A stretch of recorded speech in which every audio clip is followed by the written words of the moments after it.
Bismillahirrahmanirrahim. Assalamualaikum warahmatullahi wabarakatuh. Alhamdulillahirabbil alamin wa bihi nasta'inu ala umuri dunya waddin. Wassalatu wassalamu ala asrafil anbiya'i wal mursalin wa ala alihi wa sahbihi ajmain. Amma ba'du.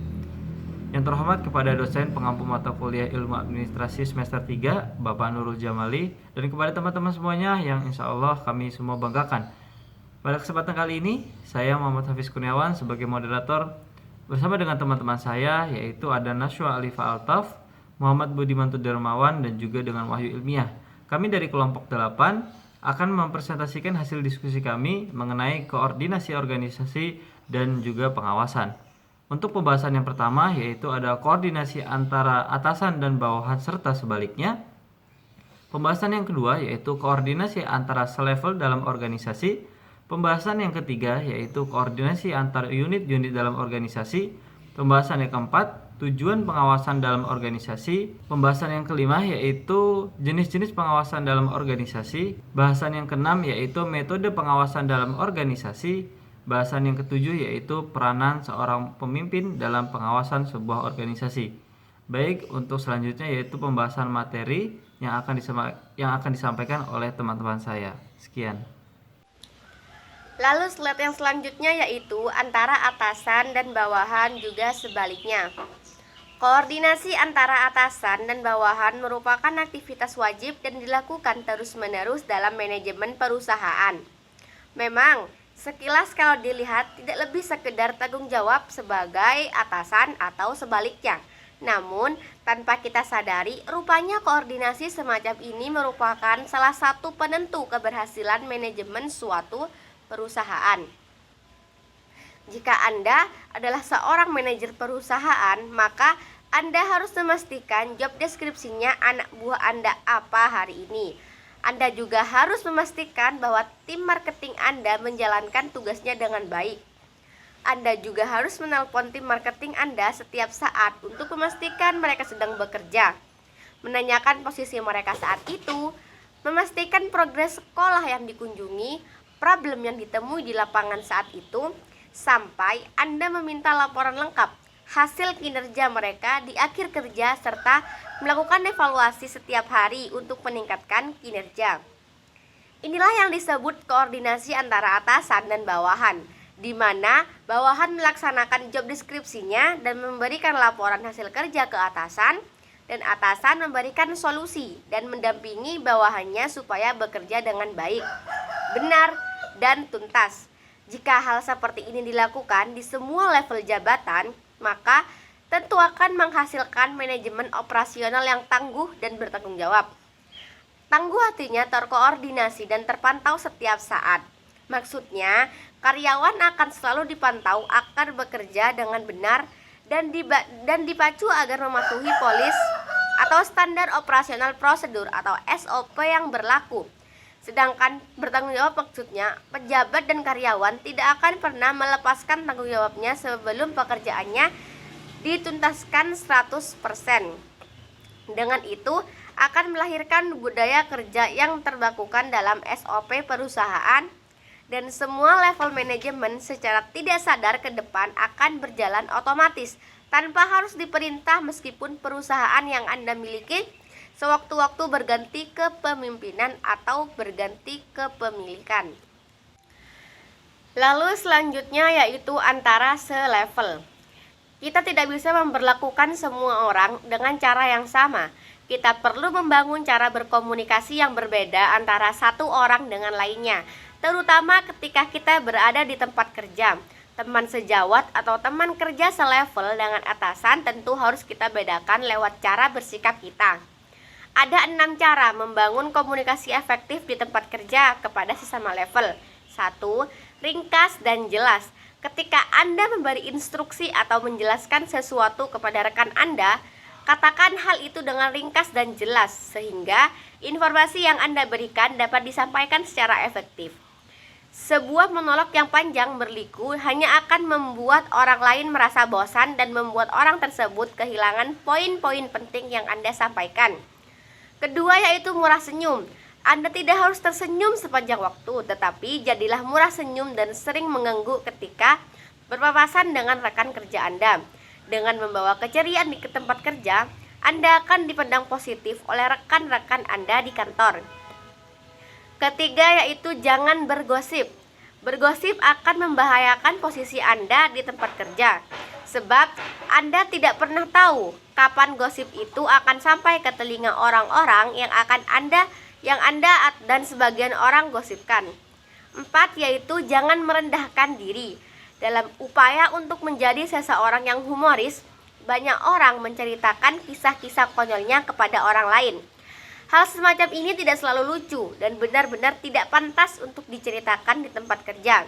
Rekan Anda tidak perlu mendengar tentang keburukan Anda di luar kantor. Selalu jaga martabat Anda di tempat kerja jika Anda ingin dihormati oleh rekan-rekan Anda.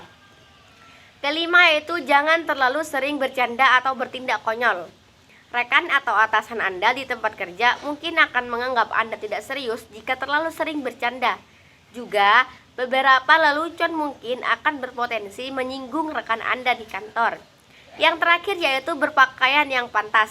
Cara Anda berpakaian juga menjadi cara Anda berkomunikasi dengan orang-orang di tempat kerja. Berpakaianlah yang baik sehingga orang lain akan menghormati Anda. Berpakaian terlalu ketat dan minim hanya akan membuat Anda dipandang remeh dan genit. Lalu slide selanjutnya yaitu antara unit dalam organisasi.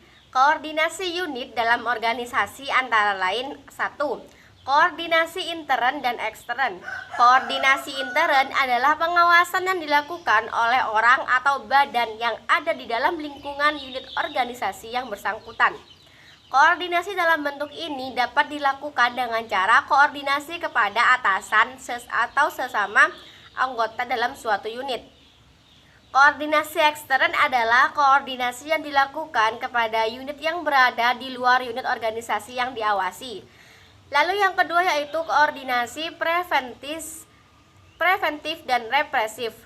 Koordinasi preventif lebih dimaksudkan sebagai koordinasi yang dilakukan terhadap suatu kegiatan sebelum kegiatan itu dilaksanakan, sehingga dapat mencegah terjadinya penyimpangan. Lazimnya, koordinasi ini dilakukan organisasi dengan maksud untuk menghindari adanya penyimpangan pelaksanaan keuangan organisasi yang akan membebankan dan merugikan organisasi lebih besar. Di sisi lain, koordinasi ini juga dimaksudkan agar sistem pelaksanaan anggaran dapat berjalan sebagaimana yang dikehendaki. Di sisi lain, koordinasi represif adalah koordinasi yang dilakukan terhadap suatu kegiatan setelah kegiatan itu dilakukan. Koordinasi model ini lazimnya dilakukan pada akhir tahun anggaran, di mana anggaran yang telah ditentukan kemudian disampaikan laporannya. Setelah itu dilakukan pemeriksaan dan pengawasannya untuk mengetahui kemungkinan terjadinya penyimpangan. Tujuan pengawasan. Yang pertama, menjamin ketetapan pelaksanaan sesuai dengan rencana.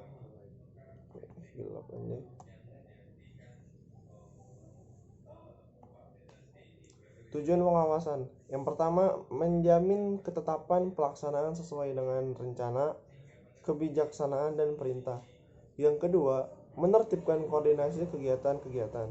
Yang ketiga, mencegah penerobosan atau penyelewengan. Yang keempat, menjamin terwujudnya kepuasan masyarakat atas barang dan jasa dari hasil kegiatan. Yang kelima, menjamin kepercayaan terhadap kepemimpinan organisasi. Jenis-jenis pengawasan menurut Siagian ada 2, yaitu pengawasan langsung dan pengawasan tidak langsung. Yang pertama, pengawasan yang langsung adalah pengawasan yang dilakukan pimpinan terhadap bawahannya.